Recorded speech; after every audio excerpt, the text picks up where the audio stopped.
Le sang a coulé pour rien. C'est comme si des troupes étrangères avaient envahi la Tunisie. Mais moi, je m'intéresse au peuple tunisien.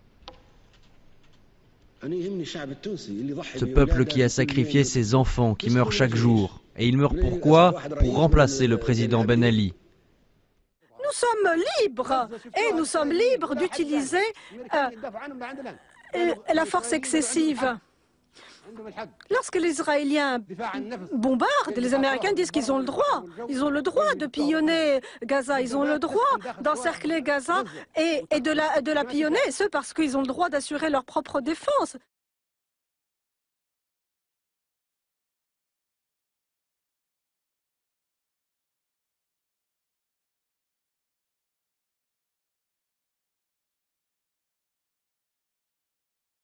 Israel has reportedly authorized a security firm to send mercenaries to Libya to crush anti-government protesters there.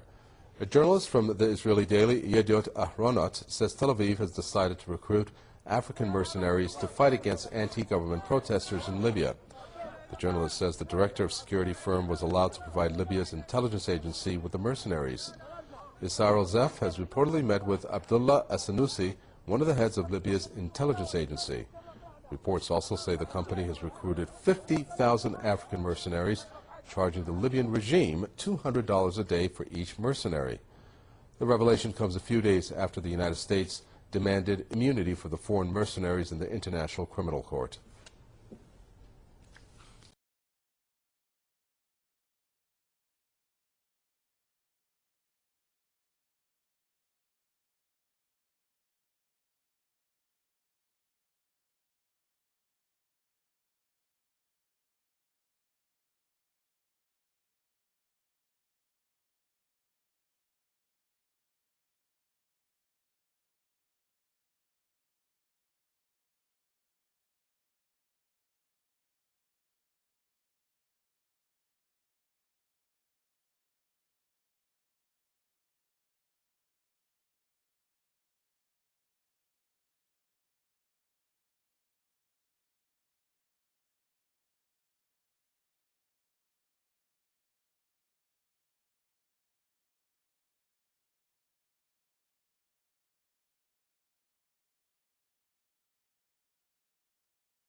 Les étudiants à Pékin qui se sont également mobilisés en protestation contre les autorités. Ils ont voulu faire comme les Américains. Eh bien, qu'est-ce qui s'est passé? Eh bien, les autorités chinoises ont lancé leurs blindés contre les étudiants réunis et rassemblés à Tiananmen. Il y a ceux qui ont fui, il y a ceux qui sont restés, et puis il y en a qui sont morts.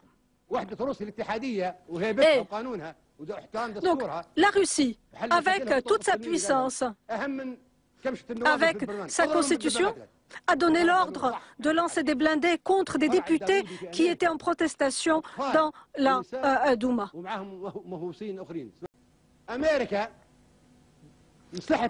L'Amérique a rasé Falloujah. Elle a pillonné avec son aviation Falloujah. Elle a pillonné les mosquées à Falloujah en disant que c'était là le repère de terroristes, qu'on avait entendu dire que le terroriste de Zarqawi était à Falloujah. Et donc en fait, ils ont pillonné la ville et ils ont ensuite inspecté la ville, tous ces bâtiments un par un. Les Américains l'ont fait. Alors qu'est-ce qu'on pourrait faire, nous, par rapport à ce qui se passe à Derna? Les Israéliens, qui agissent toujours en fait comme sous-traitants des États-Unis pour ce genre d'opération, ont dépêché sur place des mercenaires de la société Global CST. C'est une société qu'on a de mercenaires qui est très active actuellement en Amérique latine, spécialement en Colombie, au Pérou, où ils encadrent l'armée, et où ils luttent contre les guérillas des FARC et du Sentier Lumineux. Mais ce sont aussi des gens qui ont été gravement mis en cause il y a 2 ans dans les massacres qui ont lieu en Guinée. Si Si vous vous souvenez, le président Camara avait fait tirer sur la foule dans un stade. Donc, ce sont des mercenaires qui n'ont absolument aucun scrupule et l'État israélien les a envoyés là-bas pour aider le colonel Kadhafi. Retour sur la côte Est, ville d'Ajdabia, tenue par les insurgés à 2 heures du front. Ce vendredi, la prière a lieu dans la rue, en plein centre-ville, dans la direction du drapeau rebelle. Les fidèles viennent écouter le cheikh Salem.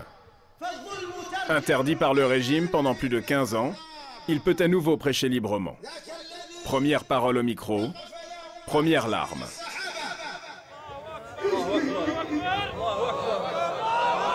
Des larmes pour les rebelles tués dans les villes de Zaouïa et Misrata.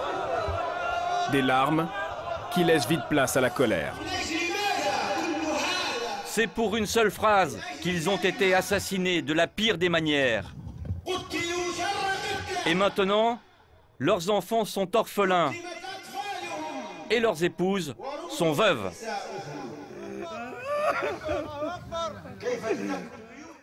On s'inquiète que les États-Unis puissent se retrouver finalement au cœur d'une guerre civile en Libye, un petit peu forcés de prendre le parti des rebelles et donc de se retrouver pendant des mois, voire des années, à équiper des rebelles qu'on ne connaît pas très bien et en espérant que peut-être sur le terrain ils arrivent à trouver une victoire stratégique, mais pour l'instant, évidemment, on ne sait pas où ce conflit va aller, donc on a peur du côté de Washington de se retrouver un petit peu enlisé dans cette situation si on commence à aider trop concrètement les rebelles. Et puis l'autre inquiétude du côté des Américains, c'est tout simplement que certains éléments dans la rébellion en Libye sont peut-être proches d'Al-Qaïda ou d'autres mouvements extrémistes. D'ailleurs, il y a un responsable de la communauté du renseignement ici à Washington qui s'est exprimé et qui a estimé tout simplement que par le passé, certains éléments des rebelles ont été identifiés comme étant proches d'Al-Qaïda.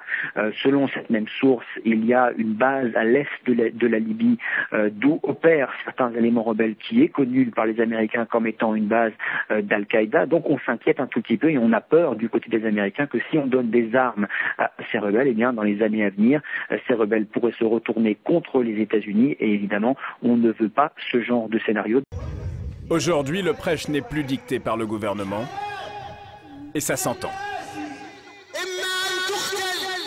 Kadhafi dit « soit tu m'aimes, soit tu meurs ».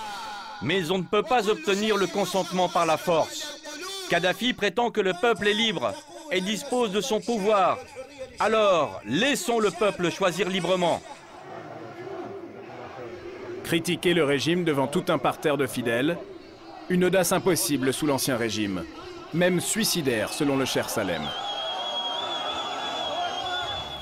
Avant le 17 février, il était quasiment impossible de dire un mot ou de s'exprimer. La répression battait son plein.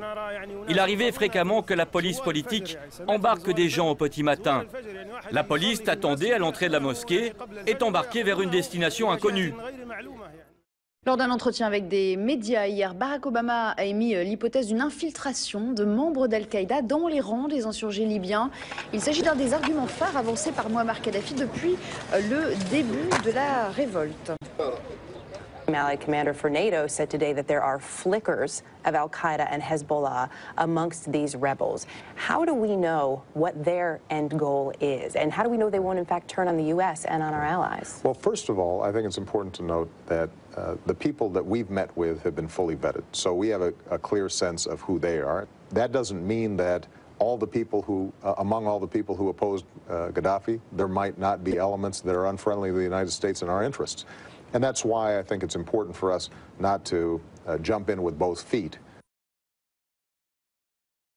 Dans tout le monde arabe, en Libye, on arrête des gens, on emprisonne, on torture au nom de la lutte contre le terrorisme. Kadhafi s'en est servi, alors que nous savons que la plupart des incidents qui se sont produits en Libye ces dernières années n'ont rien à voir avec Al-Qaïda. L'affaire libyenne est un cas trop unique d'enchevêtrement d'intérêts, de bluffs et de réel politique.